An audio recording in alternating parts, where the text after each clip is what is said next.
উসমান দেম্বেলেকে স্বপ্ন পূরণে মন্ত্র দিয়েছিলেন আর্জেন্টাইন বিশ্বকাপ জয়ী মহাতারকা মেসি। যখন মেসি ও উসমান দেম্বেলে বার্সেলোনার সতীর্থ ছিলেন।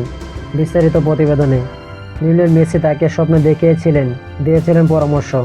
উসমান দেম্বেলে এখন সেই স্বপ্ন পূরণ করতে চাইছেন, জিততে চান ব্যালন ডিওর। 2017 সালে বার্সেলোনায় যোগ দিয়েছিলেন দেম্বেলে। সেই সময় ঘনিষ্ঠতা হয় আর্জেন্টাইন মহাতারকার সঙ্গে। 4 মৌসুম খেলেছেন মেসির পাশে। মাঠে যখন সমস্যায় পড়েছেন, পাশে ছিলেন 8 বারে ব্যালন ডিওর জয়ী মেসি। আর তার ভাগ্য কি, ড্রেসিং রুমে মেসির পাশে লকার বরাদ্দ হয়েছিল তার জন্য। ফলকটুকে দেওয়া সাক্ষাৎকারে উসমান দেম্বেলে বলেছেন, প্রতিদিন থেকে আমার সঙ্গে মেসির সম্পর্ক খুব ভালো ছিল। আমার লকার ছিল ওর একদম পাশে। অনেক পরামর্শ দিত আমাকে, যেন আগে বুঝে যেত আমি কি চাই। বলেছিল স্বপ্ন পূরণ করতে চাইলে সিরিয়াস হতে হবে। এরপর থেকে ওর খেলা দেখতাম, শেখার চেষ্টা করতাম। মাঠে মেসির অবস্থান, চলাফেরা, বল ছাড়া নিজেকে অদৃশ্য করে রাখা কৌশল সবই ছিল যা দেম্বেলে শেখার বিষয়। তার চোখে মেসি এক অনন্য বিষয়।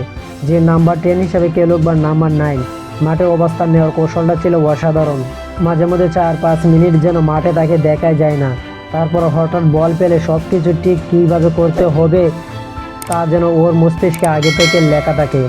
যদি আলবা কখন সামনে উঠবে, কখন বল বাড়াবে, সব যেন ওর আগে থেকে জানা থাকতো। মেসি ফুটবল ভীষণ ভালোভাবে বুঝে, নিজের অবস্থান ঠিক করে নিখুঁতভাবে। আর বল পায়ে থাকলে কী করতে পারে সেটা তো আমরা সবাই জানি। বার্সা 4 মৌসুমে মেসির সঙ্গে 95 ম্যাচ খেলেছেন দেম্বেলে।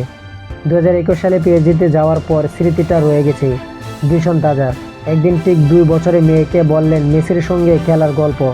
দেম্বেলে হাসিমাখা উত্তরে, আমি তো এখনোই তবে বলি। সর্বশেষ মৌসুমে পিএসজির হয়ে সব মিলে 35 গোল করেছেন উসমান দেম্বেলে। দল হিসেবে জিতেছেন ঘরোয়া টেবলস আর চ্যাম্পিয়ন লিগ শিরোপা। সব বলিবে ব্যালন ডিওরের দৌড়ে অন্যতম ফেভারিট এই ফরাসি তারকা। 22 সেপ্টেম্বর 2025 অনুষ্ঠানে জানা যাবে মেসির সেই পরামর্শ সত্যিই কি তার হাতে ব্যালন ডিওরে তুলতে সাহায্য করলো কিনা। তো আশা করি যারা টি স্পোর্ট গেলে চ্যানেলটি সাবস্ক্রাইব করেন, টি স্পোর্ট গেলে চ্যানেলটি সাবস্ক্রাইব করেন, ভিডিও লাইক এন্ড শেয়ার করুন। ধন্যবাদ সকলকে।